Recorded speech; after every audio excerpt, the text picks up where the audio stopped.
이번 시간에는 우리 사용자 정의 폼 생성에 대해서 같이 한번 살펴보도록 하겠습니다.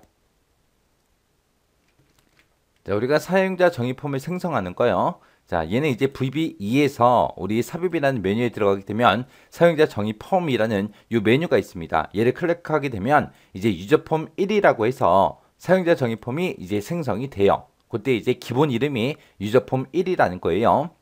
그때 이제 폼을 만들어 놓고 우리가 사용자 정의 폼 도구 상자를 이용해서 우리가 만들어 놓은 그 폼에다가 이제 각각의 이제 컨트롤 같은 것들을 삽입하거나 속성 같은 것들을 이제 변경할 수 있습니다. 그때 이제 컨트롤 삽입할 때 지금처럼 사용자 정의 폼 도구 상자 얘를 이제 이용한다는 거예요. 그래서 이 도구 상자를 이용해서 우리가 만약에 폼을 만들었어요. 그럼 폼을 만들었으면 이제 실행을 시켜봐야 되겠죠. 그때 이제 사용자 정의 폼 실행할 때는 우리가 실행이라는 곳에 가게 되면 서브 사용자 정의 폼 실행이라는 이 메뉴를 선택하거나 아니면 키보드에서 우리 단축키 F5번을 눌러서 우리가 실행할 수 있습니다. 자, 그럼 이 도구 상자 좀 자세히 좀 보자고요. 자, 도구 상자에 보게 되면 지금처럼 이렇게 여러 가지가 있는데 지금처럼 이게 이제 제가 이제 폼을 만들어 놓은 거예요. 폼을 만들었는데 이곳에 이제 많은 것들이 들어 있습니다. 자, 이 첫 번째 거, 이 그림 같은 경우에는 이제 개체를 선택하는 거예요. 뭐 요런 게 됐든 얘가 됐든 얘가 됐든 얘가 됐든 이런 것들을 이제 하나씩 하나씩 우리가 선택할 수 있게끔 해주는 게 얘예요. 요거는 이제 개체 선택하는 거다. 그 다음에 이제 두 번째 있는 요 A, 대문자 A라고 써져 있는 거 있죠? 얘를 보고 우리는 레이블이라고 부릅니다. 요 레이블이 지금 여기서 이 폼을 봤을 때 레이블이 뭘 얘기하냐? 지금처럼 이 칸의 제목은 구분 기본 요금입니다. 그리고 요 칸의 제목은 아동명입니다. 그리고 이런 것들의 이제 제목은 보호자 동반입니다. 얘네들은 뭐 입장 시간입니다. 얘네들은 이제 퇴장 시간입니다 하고 요 앞에다가 우리가 제목을 써놨죠. 이런 제목 같은 것들 집어넣는 게 요 대문자 A 요 아이콘이요. 요 아이콘의 이름이 이제 레이블이요. 레이블은 지금처럼 이런 각각의 칸들의 제목 같은 것들을 표시할 때 우리가 레이블을 생성해서 직접 작성하더라. 그 다음에 이제 그 뒤에 보게 되면 소문자 A, B하고 이렇게 써져 있는 거 있죠? 요게 이름이 텍스트 상자예요. 텍스트 상자. 텍스트 상자다라고 하게 되면 텍스트 상자는 지금 요 아동명처럼 우리가 글씨를 직접 입력할 수 있는 그런 칸 있죠? 그런 걸 보고 우리가 텍스트 상자라고 합니다. 그래서 이 두 번째 아이콘이 우리 텍스트 상자 그 아이콘이고요. 그 뒤에 보게 되면 이제 콤보 상자, 콤보 상자 아이콘이에요. 요 아이콘이. 콤보 상자가 지금 여기서 어디에 있냐? 요 맨 위에 있는 거예요. 구분 기본 요금이다 하고 여기서 삼각형이 붙어 있죠. 얘를 누르게 되면 이제 밑으로 목록이 쭉 내려갑니다. 그 목록 중에서 우리가 어떤 거를 특정 데이터를 이제 선택을 해도 되는 거고요. 아니면 이 칸에다가 이 콤보 상자 이 칸에다가 우리가 직접 글씨도 쓸 수 있어요. 그 다음에 이제 그 옆에 보게 되면 지금처럼 이런 아이콘이 있죠. 얘가 이제 목록 상자, 리스트 박스예요. 리스트 박스. 목록 상자라고 하는데 그 목록 상자가 지금 얘 얘기하는 거예요. 자, 이 목록 상자라는 거는 우리가 뭔가 글자 같은 것들을 입력할 수는 없어요. 지금처럼 여기 목록에 나와 있는 것 중에서 선택만 할 수 있는 거예요. 자, 그럼 이 콤보 상자하고 목록 상자 좀 보자고요. 자, 지금처럼 이렇게 이제 요금 관리라는 요 폼이 있습니다. 이 폼에서 콤보 상자라는 거 얘를 선택하게 되면 지금처럼 구분이다, 기본 요금이다 하고 유하다, 유치다, 초등이다 하고 이렇게 써져 있죠. 이 중에서 이 목록들 중에서 내가 어떤 특정 데이터를 선택도 할 수 있는 거고요. 아니면 이곳에다가 내가 직접 글씨도 입력을 할 수 있습니다. 그래서 콤보 상자는 정확하게 여러분들 기억하셔야 돼요. 이 콤보 상자는 이 콤보 상자 삼각형을 눌렀을 때 그때 이제 나타나는 목록 중에서 내가 특정 데이터도 선택을 해도 되는 거고요. 그리고 지금처럼 이곳에다가 우리가 글씨 같은 것들 내가 직접 입력해서도 데이터를 삽입할 수 있더라. 그렇게 이제 기억하셔야 돼요.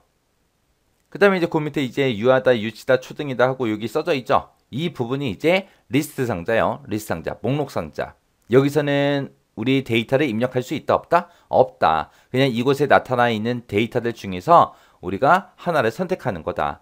지금 이렇게 데이터가 3개밖에 없으니까 뭐 다른 표시가 없는데 만약에 이런 데이터가 여러 개가 있다라고 했을 때는 한꺼번에 이제 여러 항목을 표시할 수 있도록 이제 스크롤 같은 것들이 이제 표시가 돼요. 지금은 목록이 3개밖에 없어서 표시가 안 된 거예요.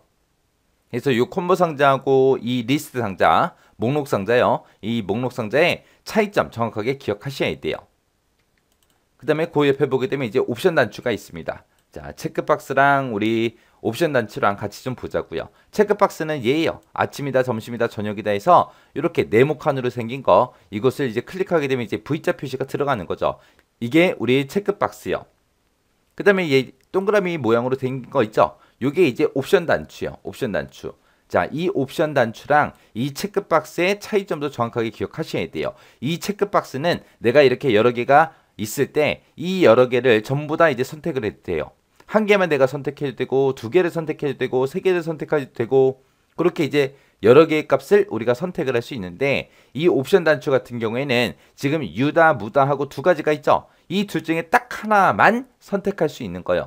이 옵션 단추는 몇 개만 선택할 수 있다? 한 개만. 이 체크박스는 몇 개 선택한다? 여러 개도 선택할 수 있더라. 그렇게 이제 기억하시면 됩니다.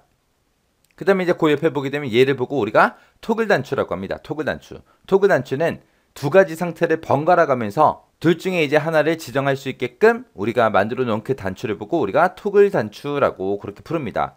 이 토글 단추가 지금 이 등원 여부예요. 등원 여부. 자, 그럼 직접 한번 보세요. 자, 지금 이곳에 보게 되면 등원 여부가 있죠. 이 등원 여부를 지금 내가 한번 클릭하게 되면 들어간 것처럼 보이고요. 또 한번 더 클릭해 주게 되면 이제 튀어나온 것처럼 보이죠. 이렇게 두 가지 상태를 번갈아 가면서 선택할 수 있게 우리한테 제공해 주는 게 이게 이제 토글 단추요. 그래서 그때 우리가 클릭을 했을 때, 띄었을 때 그때 이제 true하고 이제 false 값이죠. 그 두 가지 값을 갖는 거예요. 논리 값을 갖게끔 그렇게 해주는 게 우리 토글 단추요. 그 다음에 이제 그 옆에 보게 되면 이제 X, Y, Z하고 이렇게 써져 있는 거 있죠. 이걸 보고 우리가 프레임이라고 합니다. 프레임. 얘는 이제 예를 들어서 요 아침, 점심, 저녁하고 요 세 가지 있죠. 요 세 가지를 하나의 프레임으로 우리가 묶어줄 수 있어요. 얘는 이제 시각적으로나 기능적으로 이제 컨트롤즈를 그룹으로 묶을 때 사용하는 게 우리 프레임이라는 거예요. 그 다음에 이제 그 옆에 보게 되면 이제 명령 단추요. 요 버튼을 보고 우리가 명령 단추, 커맨드 버튼이라고 하는데 얘는 이제 등록이다, 종료다 해서 이런 버튼을 보고 우리가 커맨드 버튼, 명령 단추라고 그렇게 부릅니다. 그 다음에 이제 그 옆에 보게 되면 얘가 이제 연속 탭이라고 불러요. 이 연속 탭이라는 거는 응용 프로그램의 창이 됐든 대화 상자가 됐든 그런 것도 이제 한 곳에서 이제 여러 개 페이지를 여러 개 만들 수 있도록 그렇게 해주는 게 우리 연속 탭이라는 거고요. 얘는 이제 대부분 이제 특수한 경우에만 주로 사용을 해요. 그 다음에 이제 그 옆에 있는 다중 페이지요. 이 다중 페이지는 정보를 표시하는 페이지 여러 개를 단위 집합으로 그렇게 나타낼 때 우리가 사용하는 게 우리 다중 페이지요. 자, 예를 들어서 지금 요런 거, 요 옵션 창이거든요. 자, 요게 이제 도구라는 메뉴에 이제 옵션을 찾아갔을 때 나오는 창인데 얘가 이제 우리 비주얼 베이직에서 우리 도구라는 메뉴에 가게 되면 옵션이라는 그 창인데 얘가 이제 다중 페이지로 만들어진 거예요. 지금 여기 보게 되면 이제 편집기라는 것도 있고 편집기 형식도 있고 일반도 있고 도킹도 있고 있죠. 이런 형태의 창은 우리가 일반적으로 많이 볼 수 있어요. 내가 편집기를 누르게 되면 이런 내용이 나오고 편집기 형식을 누르게 되면 지금처럼 이런 내용이 나오고 일반을 누르게 되면 지금처럼 이런 내용이 나오고 도킹을 누르게 되면 지금처럼 이런 내용이 나옵니다. 정보를 표시하는 페이지 여러 개를 이렇게 이제 단일 집합으로 이렇게 나타내는 거 이게 이제 다중 페이지요. 그 다음에 이제 그 옆에 보게 되면 이제 스핀 단추가 있습니다. 이 스핀 단추가 지금 얘 얘기하는 거예요. 얘 얘기하는 거. 그래서 얘를 클릭할 때마다 이제 숫자가 변하게 그렇게 이제 만들어 주는 거예요. 그 다음에 이제 그 옆에 보게 되면 이제 이미지라고 있습니다. 이게 이제 이미지 집어넣을 때 우리가 폼에다가 내가 만들어 놓은 폼에다가 그림 같은 것들 그런 이미지 같은 것들을 우리가 집어넣을 때 이제 사용하는 거예요.